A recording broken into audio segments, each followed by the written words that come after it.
ಇದು ತಿಂಗಳು ಗಂಡಸ ಮಕ್ಕಳ ಹಬ್ಬ ಇಲ್ಲ, ಇದು ತಿಂಗಳು ಹೆಣ್ಮಕ್ಳ ಹಬ್ಬ ಅಂತೆ. ಹಾಲೆಲೂಯಾ. ಅಮ್ಮ ಇದು ಹೆಣ್ಮಕ್ಳ ಹಬ್ಬ. ಅವಾಗ ನಾವು ಹೊಸ ಮಾತು ಕಲ್ಕೊಂಡು ಅವ್ರಿಗೆ ನಿಜ ಅಲ್ಲ, ಇದು ಈ ತಿಂಗಳೇ ನಮ್ದು ಹಬ್ಬ ಅದಲ್ಲ, ಇದು ಕ್ರಿಸ್ಮಸ್ ಹಬ್ಬ, ಈ ಹಬ್ಬನೇ ನಮ್ ಕಡೆಯಿಂದ ಅದಲ್ಲ ಹಬ್ಬ, ಇದು ಹೆಣ್ಮಕ್ಳಿಗೆ ಅದಲ್ಲ ಅಂತ ನಂಗೆ ಆ ಮಾತು ಕೇಳಿ ಬಹಳ ಖುಷಿ ಆಯ್ತು. ಅಮ್ಮ ಇದು ತಿಂಗಳು ಇದು ಗಂಡಸ ಮಕ್ಕಳದ್ದು ಇಲ್ಲಮ್ಮ, ಇದು ಎಲ್ಲಾ ಹಬ್ಬ ಗಂಡಸ ಮಕ್ಕಳದ್ದು ಇರ್ತಾವೆ, ಇದು ಕ್ರಿಸ್ಮಸ್ ಅಂದ್ರೆ ನಮ್ದು ಹಬ್ಬದ ಹೆಣ್ಮಕ್ಳ ಹಬ್ಬ ಅದಂತೆ. ಹಾಲೆಲೂಯಾ. ಯಾವಾಗ ಯಾರಾದ್ರೂ ನಾವ್ ಏನೇನು ಮಾತು ಕಲಿತೀವಿ ಗೊತ್ತಾಗಂಗಿಲ್ಲ. ನಿಜವಾಗ್ಲೂ ಆ ಮಾತು ನನಗೆ ಇನ್ನ ಸಡನ್ ಆಗಿ ಮೈಂಡ್ ಕೂತ್ಕೊಂಡದ್ದು. ಹೌದಲ್ಲ, ಇದು ನಿಜ ಮಾತದಲ್ಲ, ಹೆಣ್ಮಕ್ಳದೇ ಹಬ್ಬದ ಇದು. ಮರಿಯಮ್ಮ ಇರ್ತಿಲ್ಲ ಅಂದ್ರೆ ಎಸ್ ಎಸ್ ಸ್ವಾಮಿ ಎಲ್ಲಿ ಇರ್ತಿದ್ರೆ ಹೇಳಿ. ಹೆಣ್ಣು ಮರಿಯಮ್ಮ ಇಲ್ಲ ಅಂದ್ರೆ ಇನ್ನೊಬ್ರು ಹೆಣ್ಮಕ್ಳು ಬೇಕೇ ಆಗಿ. ಹಾಗಾಗಿ ಇದು ಮಾತೇನು 100% ಕರೆಕ್ಟ್ ಅದ. ಏನು ಹೆಣ್ಮಕ್ಳ ಹಬ್ಬದ ಇದು, ಹೆಣ್ಮಕ್ಳ ಹಬ್ಬದ ಫುಲ್ ನಾವು ಹೆಣ್ಮಕ್ಳು ಹೆಂಗಿರ್ಬೇಕು, ಎಲ್ಲದರ ರೆಡಿ ಇರ್ಬೇಕು. ಹಾಲೆಲೂಯಾ. ದೇವರಿಗೆ ಸ್ತೋತ್ರ, ದೇವರಿಗೆ ಸ್ತೋತ್ರ. ರೋಮಪುರದ ಬರೆದ ಪತ್ರ, ಪೌಲನು ರೋಮಪುರದವರಿಗೆ ಬರೆದ ಪತ್ರ 8ನೇ ಅಧ್ಯಾಯ 28ನೇ ವಚನದಲ್ಲಿ ನೋಡುವಾಗ ತುಂಬಾ ಸ್ಪಷ್ಟವಾಗಿ ಪೌಲನು ರೋಮಪುರದವರಿಗೆ ಲೆಟರ್ ಬರೆಯತ್ತ. ಪೌಲ್ ಯಾರು ಗೊತ್ತಿದೆಲ್ಲ? ಪೌಲ್ ಏನಾಗಿದ್ದ? ಸೌಲ್ ಆಗಿದ್ದ. ಯಾವಾಗ ಸೌಲನಿಂದ ಪೌಲನಾದನೋ ಅವಾಗ ಪೌಲನ ಮುಖಾಂತರ ಏನೆಲ್ಲ ಕಾರ್ಯ ಹೊಸ ಒಡಂಬಡಿಕೆ ಇರೋದೇ ಪೌಲನಿಂದ. ಎಲ್ಲ ಪತ್ರಿಕೆಗಳು ಯಾರು ಬರ್ತಿದ್ದವ? ರೋಮಪುರದವರಿಗೆ ಅವರು ಬರ್ದಾರ, ಎಫೆಸದವರಿಗೆ ಅವರೇ ಬರ್ದಾರ, ಇಬ್ರಿಯದವರಿಗೆ ಅವರೇ ಬರ್ದಾರ, ಗಲಾತ್ಯರಿಗೆ ಅವರೇ ಬರ್ದಾರ, ಮತ್ತೆ ಹೇಳ್ತೀನಿ ನೆನಪಿದೆ ರೋಮಪುರದವರಿಗೆ ಅವರೇ ಬರ್ದಾರ, ಮತ್ತ ತಿಮೋತಿ, ತೀತನಿಗೆ, ತಿಮೋತಿನಿಗೆ, ಎಫೆಸದವರಿಗೆ ಎಲ್ಲ ಲೆಟರು ಎಲ್ಲವನ್ನ ದೇವರ ಪ್ರೇರಣೆಯಿಂದ ಎಲ್ಲ ಯಾರು ಬರ್ದಾರ? ಪೌಲ್ ಬರ್ದಾರ. ಯಾರು ಬರ್ದಾರ? ನಿಮಗೆ ನೆನಪಿರ್ಬೇಕು. ಯಾರಾದ್ರೂ ವಾಕ್ಯ ಹೇಳೋಂತ ಟೈಮಲ್ಲಿ ಏನು ರೋಮಪುರದವರಿಗೆ ಬರೆದ ಪತ್ರ ತಿಗಿರಿ ಅಂತ ಹೇಳ್ತಾರೆ, ಎಫೆಸದವರಿಗೆ ತಿಗಿರಿ ಅಂತ ಹೇಳ್ತಾರೆ, ಇಬ್ರಿಯದವರಿಗೆ ಇಬ್ರಿಯದಿಂದ ನಾವು ವಾಕ್ಯ ಹೇಳ್ತೀನಿ ಅಂತ ಹೇಳ್ತಾರೆ, ಇಬ್ರಿಯದವರಿಗೆ ಬರೆದ ಪತ್ರದಿಂದ ನಾವು ವಾಕ್ಯ ಹೇಳ್ತೀನಿ. ಇದೆಲ್ಲ ಯಾರು ಬರ್ದಿದ್ದದ ನೀವು ನೆನಪು ಯಾರು ಮಾಡ್ಕೊಳ್ಬೇಕು? ಯಾರ್ದು? ಎಲ್ಲಾ ಪತ್ರಗಳು ಪೌಲನಿಗೆ ಬರೆದ ಪತ್ರ, ಇದು ಎಫೆಸದವರಿಗೆ ಬರೆದ ಪತ್ರದಿಂದ ವಾಚನ. ಎಲ್ಲ ಪತ್ರಗಳು ಯಾರು ಬರ್ದಾರ? ಪೌಲ್ ಬರ್ತಾರ. ಪೌಲು ಅವ್ರ ಹೆಸರು ತಗೊಳ್ಳಿಕ್ಕೂ ನಾವು ಯೋಗ್ಯರಿಲ್ಲ, ಆದ್ರ ಅವ್ರು ಎಷ್ಟು ಸ್ಪಷ್ಟವಾಗಿ ಸುಂದರವಾಗಿ ಮಾತಾಡ್ಯಾರ. ರೋಮಪುರದವರಿಗೆ 8ನೇ ಅಧ್ಯಾಯ 28ನೇ ವಚನ.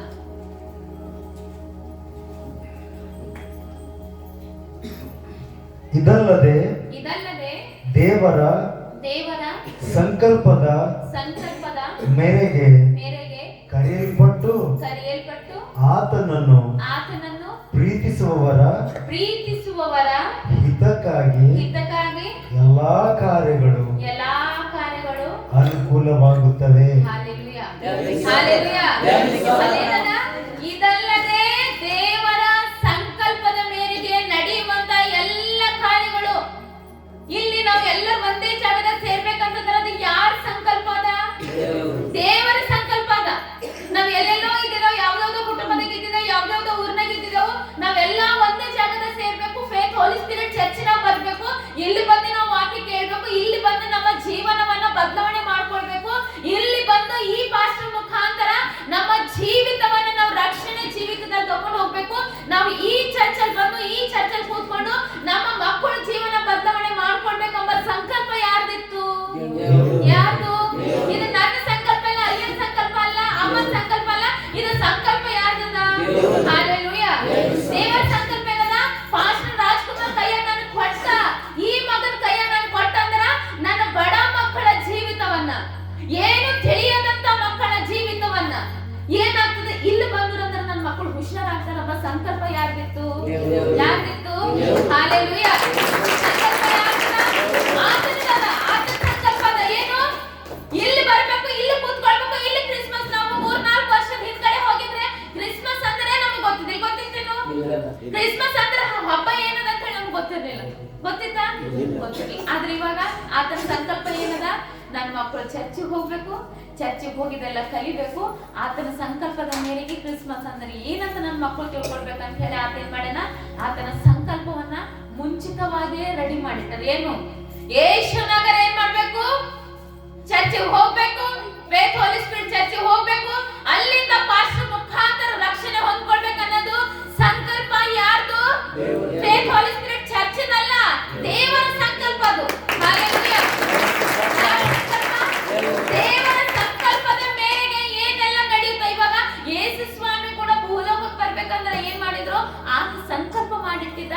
ಮಲ್ಲಣ್ಣ ಮರಿಯಮ್ಮ ಅಂಬ ಹೊಟ್ಟೆಯಿಂದ ನೀನು ಜನಿಸಬೇಕು, ಲೋಕ ರಕ್ಷಣೆ ಮಾಡಬೇಕು, ಆತನ ಸಂಕಲ್ಪ. Hallelujah, hallelujah. ನೀನು ರಾಜ್ಯವನ್ನ ತೆಗೆದು ನೀನು ಏನ್ ಮಾಡ್ಬೇಕು? ತ್ಯಜಿಸ್ಬೇಕು. ನಿನ್ನ ಇಲ್ಲಿರುವಂತ ಐಶ್ವರ್ಯ ರಾಜಾದಿ ರಾಜನಾಗಿರುವ ಯೇಸು ಪ್ರಭು ಎಲ್ಲಿದ್ರು? ಸ್ವರ್ಗದಾಗಿದ್ರು. ಆತನ ಪ್ರಭು ಈ ದೇವರ ಸಂಕಲ್ಪ ಏನಿತ್ತು? ಮಗ ನೀನೇನ್ ಮಾಡು, ಇಲ್ಲಿರುವಂತದನ್ನೆಲ್ಲ ತ್ಯಜಿಸಿ ನೀನೇನ್ ಮಾಡು? ಭೂಲೋಕಕ್ಕೆ ಹೋಗು. ಭೂಲೋಕಕ್ಕಾಗಿ ಆ ಜನರ ಮಧ್ಯದಲ್ಲಿ ನೀರು. ಅದು ಸಂಕಲ್ಪ ಯಾರ್ದಿತ್ತು? ಯಾರ್ದಿತ್ತು? ದೇವರದಿತ್ತು. ಹಾಲೆಲೂಯಾ. ಇವತ್ತು ಇಲ್ಲಿ ನಾವು ಸೇರ್ಬೇಕಂದ್ರೆ ಈ ಸಂಕಲ್ಪ ಯಾರ್ದದ? ದೇವರದದ. ಹಾಲೆಲೂಯಾ. ದೇವರಿಗೆ ಸ್ತೋತ್ರ, ದೇವರಿಗೆ ಸ್ತೋತ್ರ.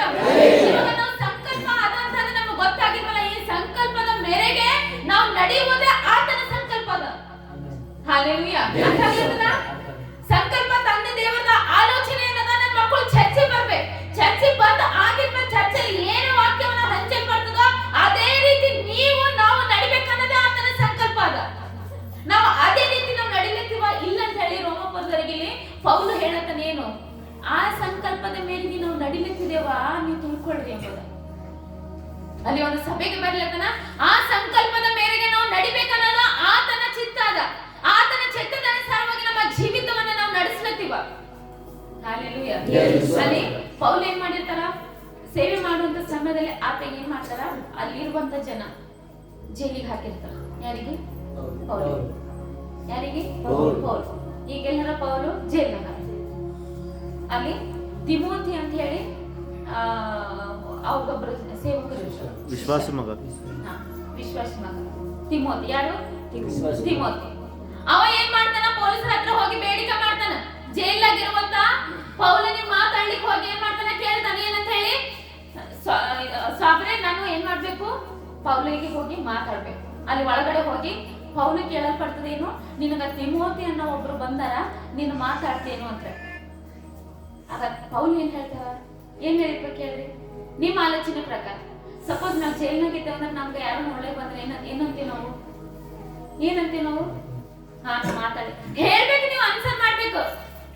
ಆನ್ಸರ್ ಮಾಡ್ಬೇಕು. ನೀವು ಜೈಲಾಗಿದ್ದಾಗ ಯಾರೊಬ್ರು ಮಾತಾಡಿ ಬಂದಾಗ ನಾವ್ ಏನ್ ಮಾಡ್ತೀವಿ? ನಾವು ಫಸ್ಟ್ ರಿಯಾಕ್ಷನ್ ಯಾರ ಕಳಿಸ್ರಿ ಅಂತ ನಾವ್ ಹೇಳ್ತೀವಿ ಇಲ್ಲ? ಹೇಳ್ತೀವಿ ಇಲ್ಲ? ಆದ್ರೆ ಇಲ್ಲಿ ಪೌಲಿಗೆ ಏನ್ ಮಾಡ್ತಾನ? ಪೌಲಿಗೆ ಬಂದು ಹೇಳಿದಾಗ ಅವ ಏನ್ ಹೇಳ್ತಾನ? ಅವನಿಗೆ ಹೇಳ್ರಿ, ತಿಮೋತಿಗೆ ಹೇಳ್ರಿ, ನನ್ನ ಹತ್ರ ಬರುವಾಗ ಒಂದು ಕೋಟ್ ತಗೊಂಡ್ ಬಾನು, ಅದ್ರ ಜೊತೆಯಲ್ಲಿ ಏನ್ ಮಾಡು? ಒಂದು ಬುಕ್ ತಗೊಂಡ್ ಬಾನು. ಹಾಲೆಲೂಯಾ. ದೇವರಿಗೆ ಸ್ತೋತ್ರ, ದೇವರಿಗೆ ಸ್ತೋತ್ರ. ನೀನು ಬರುವಾಗ ಒಂದು ಕೋಟ್ ಮತ್ತೆ ಏನ್ ಮಾಡು? ಒಂದು ಬುಕ್ ತಗೊಂಡ್ ಬಾ. ನಾನು ಜೈಲ್ನಾಗಿದ್ದೀನಿ ಅಂತ ಹೇಳಿ ನನ್ನ ಟೆನ್ಷನ್ ಇಲ್ಲ. ನಾ ಜೈಲ್ನಾಗಿದ್ದರೂ ಕೂಡ ಆತನ ಸೇವೆ ಮಾಡ್ಬೇಕು. ನಾನು ಲೆಟರ್ ಬರ್ತೀನಿ. ನನ್ನ ಮನಸ್ಸಲ್ಲಿರುವಂತ ಅಭಿಷೇಕದಿಂದ ಬರುವಂತ ಪವಿತ್ರ ಆತ್ಮದಿಂದ ಬರುವಂತ ಪ್ರತಿಯೊಂದು ಮಾತುಗಳನ್ನ ಏನ್ ಮಾಡ್ತೀನಿ? ಬರಿತೀನಿ. ಈ ಲೆಟರ್ ನೀವು ಹೊರಗಡೆ ಹೋಗಿ ಓದಿ ಹೇಳ್ರಿ ಜನರಿಗೆ, ಅಲ್ಲಿ ಸೇವೆನ ಸ್ಟಾರ್ಟ್ ಮಾಡಿ. ನಾವು ಒಬ್ಬನೇ ಒಳಗೆ ಕೂತ್ಕೊಂಡಿದ್ದ ಅಂತ ಹೇಳಿ ಸೇವೆ ಮಾಡೋದನ್ನ ಆತನ ನಾಮವನ್ನ ಪ್ರಚಾರ ಮಾಡೋದನ್ನ ನೀವು ಬಿಡ್ಬೇಡಿ. ನೀವೇನ್ ಮಾಡ್ರಿ? ನಾವು ಒಳಗಡೆ ಇದ್ರೆ ನಾನು ಎಲ್ಲ ನೀವು ಹೆಂಗ ವಾಕ್ಯ ಹೇಳ್ಬೇಕು, ಜನರಿಗೆ ಏನಂತ ಹೇಳ್ಬೇಕಂತ ಎಲ್ಲ ಬರೆದು ಕೊಡ್ತೀನಿ. ನೀವು ಯಾರಿಗೆ ಹೇಳ್ತಾರೆ ಇದು ಮಾತು? ತಿಮೋತಿಗೆ ಹೇಳ್ತಾರೆ. ಜನಕ್ಕೆ ಹೋಗಿ ನೀವು ಏನ್ ಹೇಳ್ಬೇಕು? ಜನರ ಮನಸ್ಸಲ್ಲಿ ನೀವು ಏನಂತ ಹೇಳಿ ಬೇರು ಊರ್ಬೇಕು, ಜನರ ಮನಸ್ಸಲ್ಲಿ ಯಾವ ಬೀಜಗಳನ್ನ ನೀವು ಬಿತ್ತಬೇಕಂತ ಎಲ್ಲ ಬರೆದು ಕೊಡ್ತೀನಿ ತಿಮೋತಿ. ನೀನ್ ಏನ್ ಮಾಡು? ಹೊರಗಡೆ ಹೋಗಿ ಸೇವೆ ಸ್ಟಾರ್ಟ್ ಮಾಡು. ಇವರೆಲ್ಲ ನನಗೆ ಏನ್ ಮಾಡ್ಯಾರ? ಜನರೆಲ್ಲ ಏನ್ ಮಾಡ್ಯಾರ? ಪೊಲೀಸರು ಏನ್ ಮಾಡ್ಯಾರ? ಬಂಧನದಲ್ಲಿ ಹಾಕ್ಯಾರ. ಆದ್ರೆ ನೀವು ಭಯ ಪಡೋ ಅವಶ್ಯಕತೆ ಇಲ್ಲ. ನಾನು ದೇವರ ಆತ್ಮದಿಂದ ಬರೆದಂತ ಪ್ರತಿಯೊಂದು ಮಾತುಗಳನ್ನ ಇಲ್ಲಿ ಬರೆದು ಕೊಡ್ತೀನಿ. ಈ ಮಾತುಗಳನ್ನು ಹೋಗಿ ಜನರಿಗೆ ಹೇಳು. ಆ ಮಾತುಗಳನ್ನ ಇವತ್ತು ತಿಮೋತಿ ಪ್ಲೇಸ್ ಅಲ್ಲಿ ನಿಂತು ನಾನು ನಿಮಗೆ ಹೇಳ್ತೀನಿ. ಏನು ಇವತ್ತು ಅವ್ರು ಬರೆದ ಲೆಟರ್ ಏನಂತ ಹೇಳಿ? ಆತನ ಸಂಕಲ್ಪ ಏನದ? ಆತನ ನಡೆಯುವಂತದೇ ಆತನ ಚಿತ್ತ. ಆತನ ಸಂಕಲ್ಪದ ಮೇರೆಗೆ ನಡೆಯುವುದೇ ಆತನ ಚಿತ್ತ. ನಾವಿಲ್ಲಿ ಕೂತ್ಕೊಂಡು ಮಾತಾಡುವುದು ಆತನ ಚಿತ್ತ. ಯಾರ್ದ ಚಿತ್ತ? ಆತನ ಚಿತ್ತ. ಅದಕ್ಕಾಗಿ ತಿಮೋತಿಗೆ ಏನ್ ಹೇಳ್ತಾರ? ಹೋಗಿ ನೀನು ಹೊರಗಡೆ ಹೋಗಿ ನೀನು ಸೇವೆ ಮಾಡು. ಅಲ್ಲಿ ಅನುಕೂಲ ಅದನ, ಹೋಗ್ಲಿಕ್ಕೆ ಸಮಯ ಅದನ, ನಾನ್ ಬರೀಲಿಕ್ಕೆ ಸಮಯ ಅದನ, ಚಿಂತೆ ಮಾಡ್ಕೊಂಡು ಕೂತ್ಕೊಂಡೆ. ಏನು ನಾ ಬಂದಪ್ಪ ಇಂಥ ಪರಿಶನ್ನ ಸಿಕ್ಕಾಕೊಂಡ, ಇನ್ನೇನ್ ಸೇವೆ ಮಾಡ್ಲಿ? ಹೊರಗಡೆ ನನ್ನ ಹೆಸರು ಎಷ್ಟು ಹಾಳಾಯ್ತೋ ಏನೋ. ನಮ್ಗೆ ಇದು ಮೈಂಡ ಬರ್ತದೆ. ಏನ್ ನಾ ಜೈಲ್ನ ಬಂದು ಕೂತ್ಕೊಂಡ, ಹೊರಗಡೆ ನನ್ನ ಹೆಸರು ಎಷ್ಟು ಹಾಳಾಯ್ತೇನೋ, ಜನ ನನ್ನ ಬಗ್ಗೆ ಏನ್ ಅನ್ಕೊಳತಾರೇನೋ, ಇದು ಸೇವೆ ಮುಂದೆ ಹೆಂಗ್ ನಡೀತದ? ಆಲೋಚನೆ ನಾವು ಮಾಡ್ತೀವಲ್ಲ. Hallelujah, hallelujah. ನಾನೇನ್ ಸೇವೆ ಮಾಡಿವಾಗ ನನಗೆ ಇಷ್ಟು ಸಮಸ್ಯೆಗಳವ, ನಾನೇನ್ ಸೇವೆ ಮಾಡಿ ನನಗೆ ಇಷ್ಟು ಬಾಕಿ ಅದ,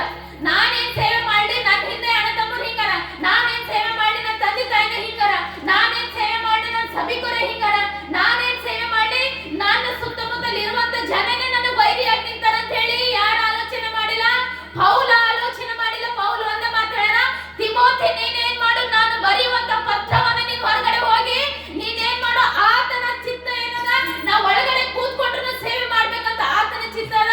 ನಾ ಜೈಲಿನಲ್ಲಿದ್ರು ಪರವಾಗಿಲ್ಲ, ನಾನು ಬರೆಯುವಂತ ಮಾತುಗಳನ್ನ ಹೋಗಿ ಜನರಿಗೆ ಮುಟ್ಟಿಸು ಏನಂತ ಹೇಳಿ. ಆತನ ಸಂಕಲ್ಪ ಏನದ, ತನ್ನ ಜನರನ್ನ ಕಾಯ್ದೆ ನಮ್ಮ ಸಂಕಲ್ಪ ಆತನದ.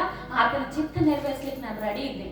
ಹಲ್ಲೆಲೂಯಾ. ದೇವರಿಗೆ ಸ್ತೋತ್ರ, ದೇವರಿಗೆ ಸ್ತೋತ್ರ, ದೇವರಿಗೆ ಸ್ತೋತ್ರ.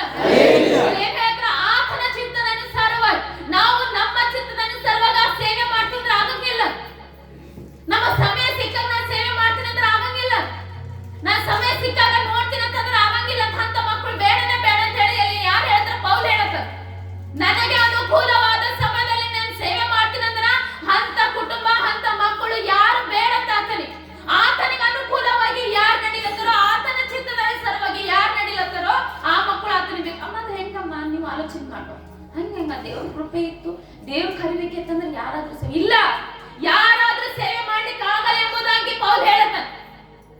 ಆತನ ಚಿತ್ತದ ಸರವಾಗಿ ನೀವು ಯಾರು ನಡೀಲತ್ತೀರೋ ಅಂತ ಮಕ್ಕಳನ್ನ ಕರಿಬೇಕು. ಮುಂದೆ ಬರೆಯಲ್ಪಟ್ಟದ ಏನಂತ ಹೇಳಿ, ನಾವು ಹುಟ್ಟೋದಕ್ಕಿಂತ ಮುಂಚಿತವಾಗಿ ಆತನ ಸಂಕಲ್ಪವನ್ನ ನಮ್ಮ ಜೊತೆಲಿ ಇಟ್ಟನಂತ. ಆದ್ರೆ ಆತನ ಚಿತ್ತದನುಸಾರವಾಗಿ ನಾವು ಯಾವಾಗ ನಡೀತೀವಿ, ಆತನ ಸಂಕಲ್ಪ, ಆ ಚಿತ್ತ ಅಂದ್ರೆ ಏನು, ಸಂಕಲ್ಪ ಅಂದ್ರೆ ಚಿತ್ತ, ಚಿತ್ತದನುಸಾರವಾಗಿ ಯಾರು ನಡೀತೀವೋ ಆತನ ಸೇವೆ ಮಾಡಬಹುದು ಅಂತ ಹೇಳಿ. ಅಮ್ಮ ಅದು ಹೆಂಗ ಅಂತ ನಾವು ಆಲೋಚನೆ ಮಾಡ್ತೀವಿ. ನಾವು ಅನುಕೂಲ ಇದ್ದಿನ ಟೈಮಿನಾಗ, ಸಮಯ ಇದ್ದಿನ ಟೈಮಿನ ನಮ್ಮ ಸೇವೆ ಮಾಡ್ಬೋದಲ್ಲ. ಇವಾಗ ನಮ್ಗೆ ಇದೆಲ್ಲ ಅದ, ಇವಾಗ ಕಷ್ಟ ಅದ, ದುಃಖ ಅದ, ಕಣ್ಣೀರದ, ಬಾಕಿ ಅದ, ಮತ್ತೊಂದದ, ವೈರುಗಳವ ಮತ್ತೊಂದದ, ಇವಾಗ ಎಲ್ಲಿ ನಮ್ಮ ಮಾಡ್ಲಿಕ್ಕೆ ಆಗಂಗಿಲ್ಲ. Hallelujah, hallelujah. ಅದಕ್ಕಾಗಿ ನಾವು ಏನ್ ಮಾಡ್ಬೇಕು, ಒಂದು ಸಲ ಹಳೆ ಒಡಂಬಡಿಕೆಗೆ ಹೋಗ್ಬೇಕು, ಒಂದು ಸಲ ಹಳೆ ಒಡಂಬಡಿಕೆಗೆ ಹೋಗ್ಬೇಕು. ಆತನ ಚಿತ್ತದ ಅನುಸಾರವಾಗಿ ನಡೆದವರಿಗೆ ಸೇವೆ ಹೆಂಗ ಮಾಡಿದೆ ಎಂಬುದಾಗಿ ಒಂದು ಸಲ ನೋಡಿದಾಗ ನಾವೇನು ಫಸ್ಟ್ ಮೋಶೆ ಕರೆದಾಗ ಮೋಶೆ ಯಾವ ಕೆಲಸ ಮಾಡ್ತಿದ್ದ?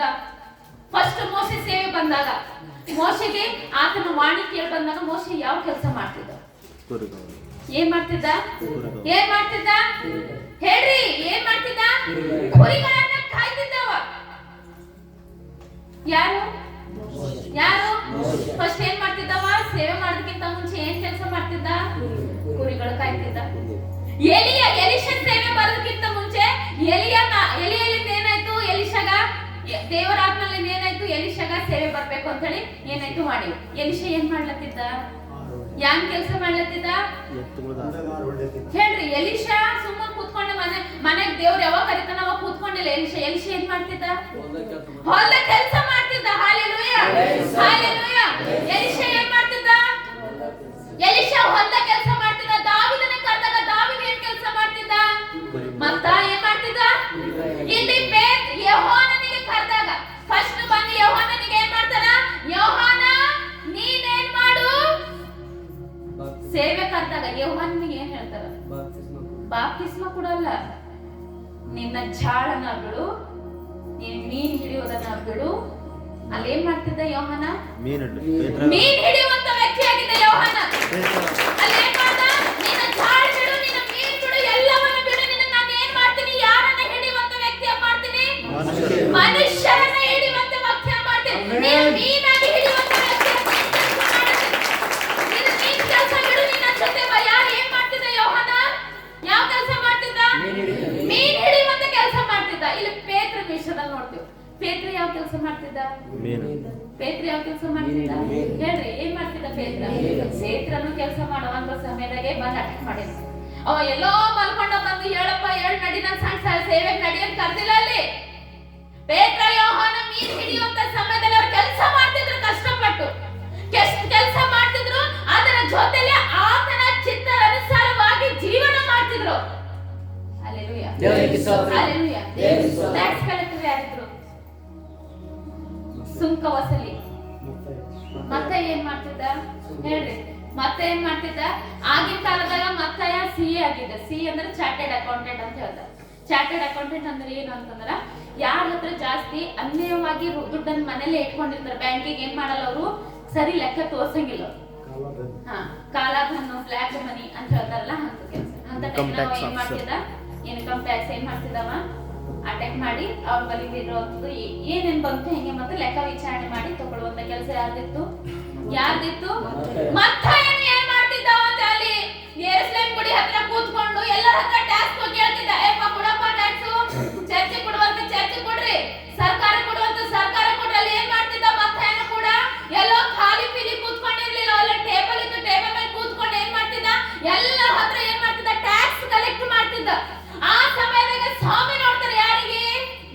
ಯಾರಿಗೆ? ಮತ್ತಾಯನ ನೋಡ್ತಾರೆ. ಏನ್ ಮಾಡ್ತಾರೆ? ಮತ್ತಾಯನ ಹತ್ರ ಬಂದು ನೀನೇನ್ ಮಾಡು, ನನ್ನ ಸೇವೆಗೆ ನಡಿ, ಇದು ಬಿಡು ಎಲ್ಲ ಕೆಲಸ, ನನ್ನ ಸೇವೆಗೆ ನಡಿ. Hallelujah, hallelujah, hallelujah. ಇದನ್ನ ನಾವು ಅರ್ಥ ಮಾಡ್ಕೊಳ್ಳೋದು ಏನಂತಂದ್ರ, ಯೇಸು ಸ್ವಾಮಿ ಇಲ್ಲೆಲ್ಲ ಕರೆದವರಿಗೆ ಉಂಡು ಮನೆ ಮಕ್ಕೊಂಡರಿಗೆ ಕರೆದಿಲ್ಲ. ಇಲ್ಲಿ ಕರೆದವರಿಗೆ ಕಷ್ಟಪಟ್ಟು ಯಾರು ಕೆಲಸ ಮಾಡ್ತಾರೋ ಅವ್ರು ಮಾತ್ರ ನನ್ನ ಸೇವೆ ಕಷ್ಟಪಟ್ಟು ದುಡಿತಾರಮ್ಮ ವ್ಯಕ್ತಿಗಳಿಗೆ ಏನ್ ಮಾಡ್ಯಾರ, ಎಲ್ಲೆಲ್ಲಿ ಕೆಲಸ ಮಾಡುವಂತ ಮಕ್ಕಳಿಗೆ ನೋಡ್ಯಾರ. ಮೀನ್ ಹಿಡಿಯುವಂತ ಜಾಗದ ಹೋಗಿ ನಿಂತು ನೋಡ್ತಾರ. ಮೀನ್ ಹಿಡಿಯೋ ಜಾಗದಾಗ ಕರ್ಕೋರಿ ಬೇತ್ರೆ ಹೋಗಿ ಪ್ರೇತ್ರ ಅನ್ಕೊಳ್ತೀರಿ ನೀವು? ಇದ್ರ ಸಮುದ್ರದಲ್ಲಿ ಮೀನ್ ಹಿಡಿಲಿಕ್ಕೆ ಎಷ್ಟು ಜನ ಇರ್ತಾರೆ? ಆದ್ರೆ ಬೇತ್ರೆ ಯೋಹನನಿಗೆ ಯಾಕೆ ಕರೆದ್ರು? ಹಾಲೆಲೂಯಾ. ಅಲ್ಲಿ ಮತ್ತೆ ಬೇರೆ ಯಾರು ಟ್ಯಾಕ್ಸ್ ಕಲೆಕ್ಟರ್ ಇರ್ಲಿಲ್ಲ, ಮತ್ತೆ ಯಾಕೆ ಕರೆದ್ರು? ಮೋಶೆಗೆ ಯಾಕೆ ಕರೆದ್ರು? ಎಲಿಶೆಗೆ ಯಾಕೆ ಕರೆದ್ರು? ಅಬ್ರಹಾಮನಿಗೆ ಯಾಕೆ ಕರೆದ್ರು? ಅಬ್ರಹಾಮನು ಏನ್ ಮಾಡುವಂತನಾಗಿದ್ದ? ಅಬ್ರಹಾಮ ಏನ್ ಮಾಡ್ತಿದ್ದ ಕೆಲಸ ಹೇಳ್ರಿ? ನಿಮ್ಗೆ ಇವ್ರೆಲ್ಲ ಕೆಲಸಗಳು ಗೊತ್ತಿರ್ಬೇಕು. ನೀವು ಅಬ್ರಹಾಮ್ ಏನ್ ಕೆಲಸ ಮಾಡ್ತಿದ್ದ? ಏನಿದ್ದ? ಏನ್ ರೆಡಿ ಮಾಡ್ತಿದ್ದ? ಅಬ್ರಹಾಮ ಒಂದೆರಡು ಕೆಲಸ ಮಾಡ್ತಿಲ್ಲ, ಅಬ್ರಹಾಮ್ ಬಹಳ ಕೆಲಸ ಮಾಡ್ತಿದ್ದ. ಎಲ್ಲ ಏನ್ ಕೆಲಸ ಬಂದು ದನ ಕುರಿಗಳು ಕಾಯುವಂತಿದ್ರು ಎಲ್ಲಕ್ಕಿಂತ ಹೆಚ್ಚು ಆಶೀರ್ವಾದ ಉಳ್ಳಂತ ಅವನ ಬಳಿ ಎಲ್ಲ ಒಂಟೆಗಳಿದ್ವು, ದನ ಕುರಿಗಳಿದ್ವು, ಎಲ್ಲ ರೀತಿ ನಾವೆಲ್ಲ ನೋಡ್ಕೊಳ್ತಿದ್ದ.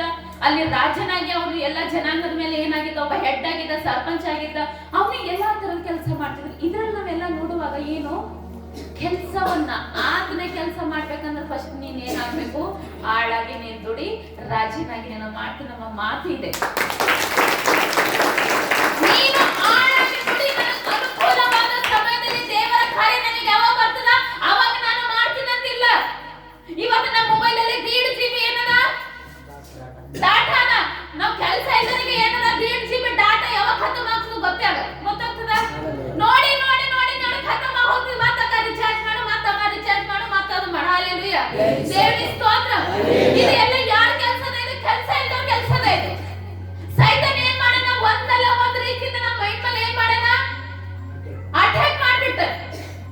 ಕೆಲಸ ಇದ್ದವರಿಗೆ 1.5 GB ಡಾಟಾ ಯಾವಾಗ ವೇಸ್ಟ್ ಆಗ್ತದೆ ಗೊತ್ತಾಗಂಗಿಲ್ಲ. ಕೆಲಸ ಮಾಡೋರು. ಅದಕ್ಕಾಗಿ ಇಲ್ಲಿ ನೀರ್ ಹೇಳ್ತಾರ, ಪೌಲಿನ್ ಹೇಳ್ತಾರ, ಆತನ ಚಿತ್ತದನುಸಾರವಾಗಿ ಯಾರು ನಡೀತಾರ. ಪೌಲನು ಏನ್ ಕೆಲಸ ಮಾಡ್ತಿದ್ದ? ಪೌಲ್ ಏನ್ ಮಾಡ್ತಿದ್ದ? ಪೌಲ್ ಏನ್ ಮಾಡ್ತಿದ್ದ? ಹೇಳ್ರಿ, ಪೌಲ್ ಏನ್ ಮಾಡ್ತಿದ್ದ? ಟೆಂಟು. ಆಮೇಲೆ ಹೋಯ್ತು ಯಾವಾಗ ಪೌಲಾದ ಅಧಿಕಾರಿ ಸಾಲಿದಾಗ ಏನಾಗಿದ್ದ? ಒಬ್ಬ ಅಧಿಕಾರಿ ಆಗಿದ್ದವ. ಅಧಿಕಾರಿ ಆಗಿದ್ದಾಗಲ ಅವ ಏನ್ ಮಾಡಿದ್ರು? ಯೇಸು ಸ್ವಾಮಿ ನೋಡಿದ್ರು, ಇವನಿಗೆ ಏನಾದ್ರೂ ಸೇವೆ ಕರೆದಂತಂದ್ರ, ಇವನಿಗೆ ಕೊಟ್ಟಂತ ಕೆಲಸ ಕರೆಕ್ಟ್ ಮಾಡ್ತಾನೆ, ಇವನಿಗೆ ಏನಾದ್ರೂ ನಾನು ಸೇವೆ ಕರೆದಂದ್ರ ಪಕ್ಕ ಈತ ಸಾಯಿವರೆಗೂ ನಾನು ಸೇವೆ ಮಾಡ್ತಾನಂತ ಅದು ಗೊತ್ತಿತ್ತು. ಅದಕ್ಕಾಗಿ ಅವ ಕೆಲ್ಸಕ್ಕೆ ಹೋಗಿದ ಸಮಯದಾಗ ಅವನ ಕಣ್ಣು 2 ಪುಡ್ ಮಾಡ್ಬಿಟ್ಟು. ರಾಜನ ಆರ್ಡರ್ ಏನಿತ್ತು ಅದು ಮಾಡ್ಲಿಕ್ಕೆ ಹೋಗಿದ್ದ. ಏನ್ ಮಾಡಿದ್ರು? 2 ಕಣ್ಣು ಪುಡ್ ಮಾಡಿದ್ರು. ಮನೆಗೆ ಏನ್ ಮಾಡಿದ್ರು? ಕೂಡಿಸಿದ್ರು. ಕತ್ಲು 3 ದಿನ ಏನಾದ? ಹುಟ್ಟಾದ. ಹಾಲೆಲೂಯಾ, ದೇವರಿಗೆ ಸ್ತೋತ್ರ, ದೇವರಿಗೆ ಸ್ತೋತ್ರ. ಇಲ್ಲಿ ನಾವು ಒಂದೇ ಮಾತು ಅರ್ಥ ಮಾಡ್ಕೊಳ್ಳೋದೇನು ಅಂತಂದ್ರೆ, ಪೌಲ್ ಏನ್ ಹೇಳ್ತಾನ, ನಿನ್ನ ಜನರಿಗೆ, ನನ್ನ ಜನರಿಗೆ ನೀನು ಹೋಗಿ ತಿಳಿಸು, ಅನುಕೂಲವಾದ ಸಮಯದಲ್ಲೂ ಅನುಕೂಲ ಇಲ್ಲದ ಸಮಯದಲ್ಲೂ ಸೇವೆ ಮಾಡ್ಲಿಕ್ಕೆ ನೀನು ಯಾವಾಗಲೂ ರೆಡಿ ಆಗಿರು. ನಿನ್ನನ್ನು ಕಾಯುವುದಕ್ಕೆ, ನಿನ್ನನ್ನು ಬುದ್ಧಿ ಕೊಡುವುದಕ್ಕೆ, ನಿನ್ನನ್ನು ಜ್ಞಾನ ಕೊಡುವುದಕ್ಕೆ, ನಿನಗೆ ಏನ್ ಮಾತಾಡ್ಬೇಕಂತ ತಿಳಿಸ್ಕೊಡುವುದಕ್ಕೆ ಪವಿತ್ರಾತ್ಮನು ಯಾವಾಗಲೂ ಸಹಾಯಕನಾಗಿ ನನ್ನ ಜನರಲ್ಲಿ ಇರುತ್ತಾನೆ. ಅನುಕೂಲವಾದ ಸಮಯದಲ್ಲಿ ಅನಾನುಕೂಲ ಅಂತಂದ್ರೆ ಏನು? ಇವಾಗ ನನ್ನ ಅನುಕೂಲ ಆದ ನಾನು ಸೇವೆ ಮಾಡ್ತೀನಿ, ನನಗೆ ಅನುಕೂಲ ಇಲ್ಲ ಆದ್ರೂ ನಾನು ಸೇವೆ ಮಾಡೋದ್ರಿಂದ ಅರ್ಥ ಏನು? ಪವಿತ್ರ ಆತ್ಮರು ನಿನ್ನ ಮಧ್ಯದಲ್ಲಿದ್ದು ನಿನಗೆ ಏನ್ ಮಾಡ್ಲಿಕ್ಕೆ ಅವರು ಸೇವೆ ಮಾಡುವಂತೆ ಪ್ರೇರಣೆ ಮಾಡುವಂತ ಶಕ್ತಿ ಯಾರ ಹತ್ರ ಅದ? ಪವಿತ್ರಾತ್ಮನದ. ಅದಕ್ಕಾಗಿ ನೀನೇನ್ ಮಾಡು? ಅನುಕೂಲವಾದ ಸಮಯದಲ್ಲಿ ಮಾಡು, ಅನಾನುಕೂಲದ ಸಮಯದಲ್ಲಿ ಮಾಡು. ನಿನ್ನ ಹತ್ರ ದುಡ್ಡಿದ್ರೆ ಮಾಡು, ದುಡ್ಡು ಇಲ್ಲಂದ್ರೆ ಮಾಡು. ನಿನ್ನ ಹತ್ರ ಬಾಕಿ ಆದ್ರೆ ಮಾಡು, ಬಾಕಿ ಇಲ್ಲಂದ್ರೆ ಮಾಡು. ನಿನ್ನ ಹತ್ರ ದುಶ್ಮನ ಅಂದ್ರೂ ಮಾಡು, ದುಶ್ಮನ ಇಲ್ಲಂತಂದ್ರೆ ಮಾಡು. ಜೈಲಲ್ಲಿದ್ರು ಮಾಡು, ಮನೆಯಲ್ಲಿದ್ರು ಮಾಡು. ಸೇವೆ ಮಾಡಿದ್ರೆ ಮಾಡು.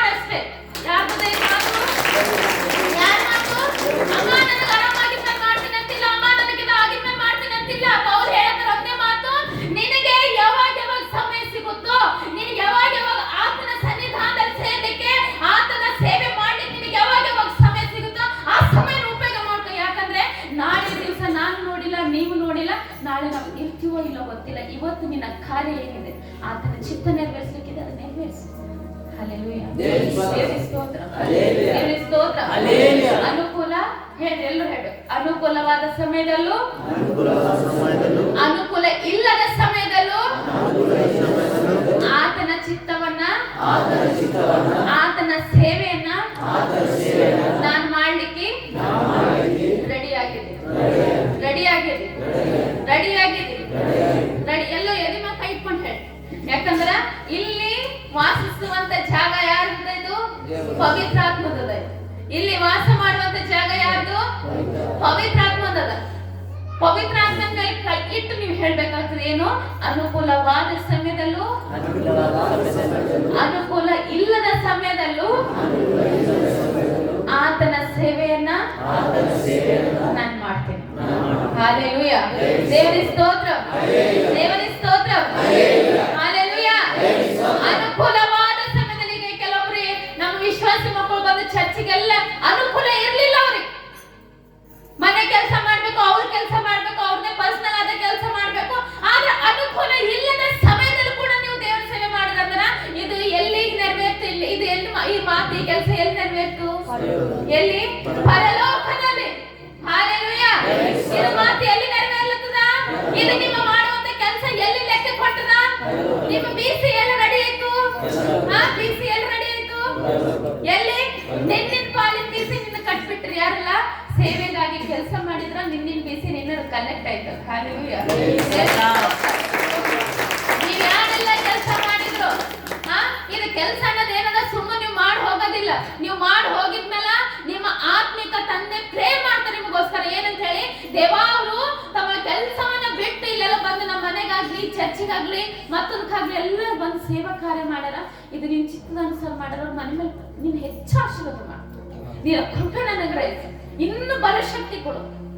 ಇನ್ನು ಅವ್ರು ಮಾಡುವಂತ ಕೆಲಸದ ಅಭಿವೃದ್ಧಿಯನ್ನು ಕೊಡು. ಇದು ಪ್ರಾರ್ಥನೆ ಎಲ್ಲೆಲ್ಲೇ ಇರುತ್ತೆ. ಎಲ್ಲಿ? ಹಲ್ಲೆಲೂಯಾ. ಹಲ್ಲೆಲೂಯಾ. ಯೇಸು ಮಸೀಹ್ಗೆ ಅನುಕೂಲವಾದ ಸಮಯದಲ್ಲಿ ಅನಾನುಕೂಲವಾದ ಸಮಯದಲ್ಲಿ ಕೂಡ ನಾವು ಏನ್ ಮಾಡ್ಬೇಕಂತ ಆತನ ಸೇವೆ ಮಾಡ್ಲಿಕ್ಕೆ ರೆಡಿ ಇರ್ಬೇಕು. ನಾನು ನಾಡಿ ಮಾಡ್ತೀನಿ, ನಾಡ್ದೆ ಮಾಡ್ತೀನಿ, ಮತ್ತೊಂದು ಹಳಿಗೆ ಮಾಡ್ತೀನಿ, ಇದು ಆಗಂಗಿಲ್ಲ ಅಂತ ಅವ್ರು ಹೇಳ್ತಾನೆ. ಅದೇ ನಾನು ಜೈಲ್ನಾಗಿದ್ದೀನಿ, ನಾನು ಆರಾಮಾಗಿ ಗುಂಡು ಮಲ್ಕೋಬೋದಲ್ಲ. ನಾನು ಯಾಕೆ ಮತ್ತೆ ಪತ್ರ ಬರೀತೀನಿ? ನಾನು ಅಲ್ಲಿ ಬರೆಯುವಂತ ಪತ್ರ ಎಲ್ಲ ಜೈಲ್ನಾಗ ಕೂತ್ಕೊಂಡು ಬರೆಯುವಂತ ಪತ್ರಗಳವೆಲ್ಲ. ಆದ್ರೆ ಇವತ್ತು ನಮ್ಮ ಮಧ್ಯದಲ್ಲಿ ನೆರವೇರ್ಲತ್ತಂದ್ರ ಆತನ ಸೇವೆ ಎಷ್ಟು ದೊಡ್ಡದಾಗಿದೆ. ಇವತ್ತು ನಮ್ಮ ಸೇವೆ ಆ ತರ ಆಗ್ಲತ್ತದ. ಅಮ್ಮ ನೋಡ್ರಿ, ಮತ್ತೆ ಯಾವಾಗಾದ್ರೂ ದೀಕ್ಷೆ ಸ್ನಾನ ತಗೊಳ್ಳಿ. ಅಮ್ಮ ಮತ್ತೆ ಯಾವಾಗಾದ್ರೂ ನೋಡ್ರಿ. ಹಲ್ಲೆಲೂಯಾ. ಹಲ್ಲೆಲೂಯಾ. ಹಲ್ಲೆಲೂಯಾ. ಅನುಕೂಲ ಮಾಡ್ಕೊಂಡು ನೋಡ್ತೀವಿ. ಅನುಕೂಲ ಇದ್ದಾಗ ದೀಕ್ಷೆ ಸ್ನಾನ ಮಾಡ್ಕೊಲಿಕ್ಕೆ ರೆಡಿ. ಅನುಕೂಲ ಇದ್ದಾಗ ನಮ್ದೆಲ್ಲ ಸರಿ ಆದಾಗ ನಾ ಸರಿ ಆಗ್ತೀನಿ ಅಂತಂಬೋದು ಏನದ ಪೌಲ್ ಹೇಳ್ತಾರ? ಅದು ಬೇಡ. ಒಂದು ಸಲ ತಂದೆ ದೇವರು ಅಂತ ಹೇಳಿ ನಿನ್ನ ಬಾಯಿಂದ ನೀನು ಅರಿಕೆ ಮಾಡ್ಕೊಂಡಿದಂದ್ರ ಮುಗಿದು ಹೋಯ್ತು. ಹಲ್ಲೆಲೂಯಾ. ದೇವರಿಗೆ ಸ್ತೋತ್ರ. ಅದಕ್ಕಾಗಿ ಅನುಕೂಲ ಮಾಡಿಕೊಂಡು ನಾವು ಇಲ್ಲಿ ಬರುವಂತದಲ್ಲ, ಅನಾನುಕೂಲ ಇಲ್ಲದಂತ ಸಮಯದಲ್ಲಿ ಕೂಡ ಆತನ ಸೇವೆಯಲ್ಲಿ ಬರುವುದೇ ಆತನ ಚಿತ್ತವಾಗಿದೆ. ಹಲ್ಲೆಲೂಯಾ. ದೇವರಿಗೆ ಸ್ತೋತ್ರ. ಇವತ್ತು ನೀವು ನಾವೆಲ್ಲ ಇಲ್ಲಿ ಸೇರ್ಬೇಕಂದ್ರೆ ಇದು ಆತನ ಚಿತ್ತ ಅದ. ಇದು ಮುಂದೆ ಸೇವೆ ನಡಿಬೇಕಂದ್ರೂ ಆತನ ಚಿತ್ತ ಅದ. ಹಲ್ಲೆಲೂಯಾ.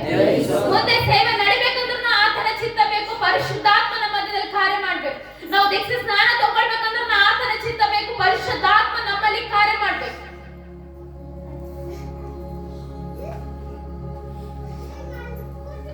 ಯಾರು ನನ್ಗೆ ಹೆಂಗೆ ಹೇಳಿದ್ರು ಏನಂತ ಹೇಳಿ, ದೀಕ್ಷೆ ಸ್ನಾನ ತಗೊಳ್ಳೇಬೇಕಂತ ಏನದ? ದೀಕ್ಷೆ ಸ್ನಾನ ತಗೊಳ್ಳೇಬೇಕು ಅದೇನು? ಒಂದಿದು ಅದು ಏನು? ಸ್ವಾಮಿಯಲ್ಲಿ ಏನ್ ಮಾಡಿದ್ರು? ಶಿಲ್ಬೆ ಮೇಲೆ ಇದ್ದಾಗ ಕಳ್ಳನಿಗೆ ಏನ್ ಮಾಡಿದ್ರು ಹೇಳಿ? ಕಳ್ಳನಿಗೆ ಆತನ ಪಾಪವನ್ನು ಏನ್ ಮಾಡ್ತಾನ? ಕಳ್ಳ ಏನ್ ಮಾಡ್ತಾರ? ಕ್ಷಮಾಪಣೆ ಮಾಡ್ಕೊಳ್ತಾರ. ಕ್ಷಮಾಪಣೆ ಮಾಡ್ಕೊಂಡಾಗ ಆತನಿಗೆ ಏನ್ ಹೇಳ್ತಾರ? ನೀನು ಈ ಹೊತ್ತು ನನ್ನ ಸಂಗಡ ಎಲ್ಲಿರ್ತಿ? ಪರಲೋಕದಲ್ಲಿ ಇರ್ತಿ. ಪರದೇಶದಲ್ಲಿ ಇರ್ತಿ. ಸಾರಿ, ಎಲ್ಲಿರ್ತಿ ನೀನು? ಪರದೇಶಿಯಲ್ಲಿ ಇರ್ತಿ ಅಂತ. ಹಾಗಂದ್ರೆ ಆತ ಏನ್ ಮಾಡಿಲ್ಲ? ದೀಕ್ಷೆ ಸ್ನಾನ ತಗೊಂಡಿಲ್ಲ. ಆದ್ರೂ ಪರದೇಶದಲ್ಲಿ ಇರ್ತಿ ನಮ್ಮ ಮಾತು ಬಂತಲ್ಲ. ಆಮೇಲೆ ಏನು ಆಲೋಚನೆ ಮಾಡ್ದ? ದೇವರು ಈ ಲೋಕಕ್ಕೆ ಏನಕ್ಕೆ ಬಂದಿದ್ರು? ನಮ್ಮ ಪಾಪವನ್ನ ಕ್ಷಮಾಪಣೆ ಮಾಡ್ಬೇಕು, ನಮಗ್ ನಿತ್ಯ ಜೀವನ ಕೊಡ್ಬೇಕಂತ. ಎಲ್ಲಿ? ಸತ್ತು ಮುಣಲ್ಪಟ್ಟು 3 ದಿವಸದಲ್ಲಿ ಎದ್ದು ಬರ್ತಾನೆ ಅಂತ ಆತನ ವಾಗ್ದಾನ ಇತ್ತು. ಆತನ ಯಾವಾಗ ನಮ್ಮ ಪಾಪಗಳನ್ನ ಕ್ಷಮಾಪಣೆ ಆಗ್ಬೇಕಂದ್ರೆ ಆತ ಏನಾಗ್ಬೇಕಿತ್ತು? ನಮ್ಮ ಪಾಪಗಳನ್ನ ಕ್ಷಮಾಪಣೆ ಆಗ್ಬೇಕಂದ್ರೆ ಆತನು ಸಾಯಲೇಬೇಕಾಗಿತ್ತು. ಇದು ಎಲ್ಲಿ ಧರ್ಮಶಾಸ್ತ್ರದ ಮಾತು ನೆರವೇರಲೇಬೇಕಾಗಿತ್ತು. ನಮ್ಮ ಪಾಪಗಳನ್ನ ಕ್ಷಮಾಪಣೆ ಆಗ್ಬೇಕು, ಆತ ಸಾಯ್ಬೇಕು, ಸತ್ತು 3ನೇ ದಿನದಲ್ಲಿ ಎದ್ದು ಬರ್ಬೇಕು. ಆವಾಗ ಆತನ ರಕ್ತದಿಂದ ನಾವೆಲ್ಲ ಏನಾಗ್ಬೇಕು? ಶುದ್ಧ ಆಗ್ಬೇಕು ಅನ್ನೋದು ಧರ್ಮಶಾಸ್ತ್ರದ ಮಾತಾಗಿತ್ತು. ಧರ್ಮಶಾಸ್ತ್ರ ಚಿತ್ತದನುಸಾರವಾಗಿ ನೆರವೇರ್ಬೇಕಾಗಿತ್ತು. ಆದ್ರ ಇಲ್ಲಿ ಆತನು ಸತ್ತಿಲ್ಲ, ಆದ್ರೂ ಆತನ ಪಾಪಗಳು ಕ್ಷಮಾಪಣೆ ಆದವು, ಪರದೇಶದಲ್ಲಿ ಸೇರಿದನು ಎಂಬ ಮಾತನ್ನು ನೋಡಿದಾಗ ಕೆಲವೊಂದ್ಸಲ ಬಹಳ ಜನ ಏನ್ ಮಾಡ್ತೀವಿ, ನಾವು ಇದನ್ನೇ ಕ್ವಶನ್ ಮಾರ್ಕ್ ಮಾಡ್ಕೊಂಡು ಇಟ್ಕೊಂಡಿರ್ತೀವಿ. ಏನು, ಪರದೇಶದಲ್ಲಿ ಸೇರ್ತೀವಿ, ದೀಕ್ಷಾ ಸ್ನಾನ ತಗೊಳ್ಳೋದನ್ನೇ ಪರದೇಶದಲ್ಲಿ ಸೇರ್ತಾರಲ್ಲ. ನಾವು ನೀತಿವಂತರಾಗಿದ್ರೆ ಸಾಕು, ಆತನ ಸೇವೆಲಿದ್ರೆ ಸಾಕು, ನಾವು ದೀಕ್ಷಾ ಸ್ನಾನ ತಗೊಳ್ಬೇಕು ಅಂತ ಎಲ್ಲೂ ಇಲ್ಲಲ್ಲ. ಆತ ಕಳ್ಳೆ ಅಷ್ಟು ಪಾಪ ಮಾಡಿದ ಕಳ್ಳೆ ಸ್ವರ್ಗಕ್ಕೆ ಸೇರಿನಂದ್ರ ನಾವು ಪಾಪ ಕ್ಷಮಾಪಣೆ ಮಾಡ್ಕೊಂಡಾಗ ನಾವು ಸ್ವರ್ಗದಲ್ಲಿ ಸೇರ್ತೇವೆ ಎಂಬ ಮಾತು ಇದು ಏನಿದೆಲ್ಲ, ಇದು ಶುದ್ಧ ಸುಳ್ಳದ ಮಾತು. Hallelujah, hallelujah. ಇನ್ನೊಂದ್ಸಲ ಹೇಳ್ತೀನಿ ಕೇಳಿ, ಧರ್ಮಶಾಸ್ತ್ರ ಏನದ? ಆತ ಸಾಯ್ಬೇಕು, 3ನೇ ದಿನದಲ್ಲಿ ಏಳ್ಬೇಕು. ಧರ್ಮಶಾಸ್ತ್ರ ಅನುಸಾರವಾಗಿ ಆತನ ರಕ್ತದಿಂದ ನಮ್ಮೆಲ್ಲರ ಪಾಪಗಳನ್ನ ತೊಳೆಯಲ್ಪಡಬೇಕು ಎಂಬುದಾಗಿ ಧರ್ಮಶಾಸ್ತ್ರ ಬರೆಯಲ್ಪಟ್ಟು, ಇಲ್ಲಿ ಆತ ಸತ್ತಿಲ್ಲ, ಇನ್ನು ಸಾಯುವುದಕ್ಕಿಂತ ಮುಂಚಿತವಾಗಿ ಆತನ ಪಾಪಗಳನ್ನ ಯಾರ್ದು ಕಳ್ಳನ ಪಾಪಗಳನ್ನ ಆತನ ಜೊತೆ ಯಾರ ಜೊತೆ ಇದ್ರು ಅಲ್ಲಿ? ಯೇಸು ಸ್ವಾಮಿ ಸ್ವತಃ ದೇವರ ಆತ್ಮ ಪರಿಶುದ್ಧಾತ್ಮ ಸ್ವತಃ ಕಳ್ಳನ ಜೊತೆ ಇದ್ದಾಗ ಈ ಮಾತು ವಾಗ್ದಾನ ಆಗಿದೆ. ಏನು? ನಾನು ಏನು, ನೀನು ನಿನ್ನ ಪಾಪಗಳು ಕ್ಷಮಿಸಲ್ಪಟ್ಟಿವೆ, ಈ ಸಮಯದಲ್ಲಿ ನೀನು ನನ್ನ ಜೊತೆ ಪರದೇಶದಲ್ಲಿರುವಿ. ಇದು ಸತ್ ಆಗಿದ್ಮೇಲೆ ಇರುವಂತವ್ರು ನಾವಿವಾಗ. ನಮ್ಮ ಜೊತೆ ಯೇಸು ಸ್ವಾಮಿ ಇಲ್ಲ, ನಮ್ಮ ಜೊತೆ ಇವಾಗ ಇರುವರು ಯಾರು? ಪರಿಶುದ್ಧಾತ್ಮ. ಅದಕ್ಕಾಗಿ ಅಲ್ಲಿ ಯೇಸು ಸ್ವಾಮಿ ಕ್ಷಮಾಪಣೆ ಮಾಡಿದ್ರೆ ಯಾವಾಗ? ಸಾಯೋದಕ್ಕಿಂತ ಮುಂಚೆ. ಇವಾಗ ನಮ್ಮ ಜೊತೆ ಯೇಸು ಸ್ವಾಮಿ ಹಾರಲ್ಲ. ಇವಾಗ ನಮ್ಮ ಪಾಪ ಕ್ಷಮಾಪಣೆ ಯಾರು ಮಾಡ್ಬೇಕು? ಪರಿಶುದ್ಧಾತ್ಮ. Hallelujah, hallelujah. ನಿಮಗೆ ಯಾರಾದ್ರೂ ಒಂದು ಕೇಳಿದ್ರೆ ಹೇಳಿ, ಕಂಪಲ್ಸರಿ ನಾವು ದೀಕ್ಷಾ ಸ್ನಾನ ತಗೊಳ್ಳೋದು ಇಂಪಾರ್ಟೆಂಟ್ ಇದೆನಾ? ಹೌದು, ಇಂಪಾರ್ಟೆಂಟ್ ಇದೆ. ಶಿಲ್ಬೆ ಮೇಲೆ ಹೇಳಿದ್ರು ಯೇಸು ಸ್ವಾಮಿ, ನಿನ್ನ ಪಾಪಗಳು ಕ್ಷಮಾಪಣೆ ಮಾಡಲ್ಪಟ್ಟಿವೆ. ಇವಾಗ ನಮ್ಮ ಪಾಪಗಳು ಕ್ಷಮಾಪಣೆ ಮಾಡುವಂತದ್ದು ಯಾರು? ಪರಿಶುದ್ಧಾತ್ಮ. ಅದಕ್ಕಾಗಿ ಅಲ್ಲಿ ಹೇಳ್ತಾರ, ಆಲ್ರೆಡಿ ನಿಮಗೋಸ್ಕರ ನಾನು ರಕ್ತವನ್ನ ಸುರಿಸಿದ್ದೀನಿ, ನಿಮ್ಮ ಪಾಪಗಳಿಗೋಸ್ಕರ ನಾನು ನನ್ನ ರಕ್ತವನ್ನ ಸುರಿಸಿದ್ದೀನಿ, ನನ್ನ ಪ್ರಾಣವನ್ನ ನಾನು ಕೊಟ್ಟು ಬಿಟ್ಟಿದ್ದೀನಿ.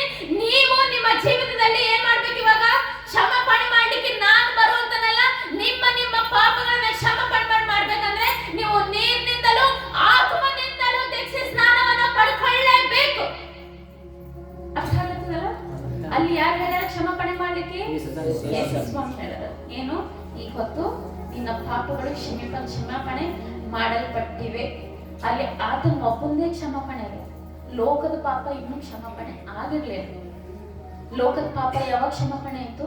ಆತನ ರಕ್ತ ಯಾವಾಗ ಭೂಲೋಕದ ಮೇಲೆ ಬಂತೋ, ಆತನ ಶರೀರ ಆತ್ಮ ಯಾವಾಗ ಪರಲೋಕಕ್ಕೆ ಸೇರ್ತೋ, ಆತನಲ್ಲಿರುವಂತ ಪವಿತ್ರಾತ್ಮ ಯಾವಾಗ ಭೂಲೋಕಕ್ಕೆ ಬಂತೋ, ಅವಾಗ ಇದೆಲ್ಲ ಅಧಿಕಾರ ಯಾರ ಹತ್ರ ಹೋಯ್ತು? ಇವಾಗ ಪರಿಶುದ್ಧಾತ್ಮನ ಹತ್ರ. ಅದಕ್ಕಾಗಿ ಹೇಳ್ತಾರೆ ಏನು?